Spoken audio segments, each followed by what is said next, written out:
গাড়ির গ্লাসটা অনেক সুন্দর, তবে একটু ময়লা জমছে আর কি।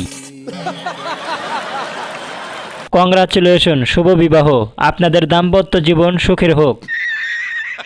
হাটটা এখনো তার গন্তব্য স্থানে পৌঁছাতে পারেনি, তবে খুব শীঘ্রই পৌঁছে যাবে। তোর সাহস দেখে মাঝে মাঝে আমি অবাক হয়ে যাই। আরোহ মিমের সৌন্দর্যের রহস্য হচ্ছে কচি ডাব, এটা আপনাকে বুঝতে হবে। আর গাইস, কথাটা কিন্তু ডাবের জন্য ছিল না।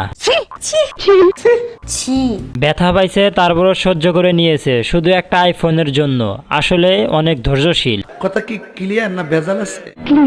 সবার দৃষ্টি আকর্ষণ করছি, ছবিটাকেও জুম করে দেখবেন না। ঠিক বলেছো। সারা রাতের ইনকাম, সকালে উঠে গোছাচ্ছে। ইনি একজন সফল ব্যবসায়ী। একটু খুলে বলুন। উঁচু উঁচু ভবন দেখে ধারণা করা যায় কতজন শ্রমিক লেগেছে তার নির্মাণ করতে। আপনার কি মনে হয় কতজন লাগতে পারে? কমেন্টে বলে যান। নিঃসন্দেহে তুই ঠিক কথা বলেছিস। এই গরমে পানিতে বসে ডাব খাওয়া, এটা একটা শিল্প। ঠিক বলেছো।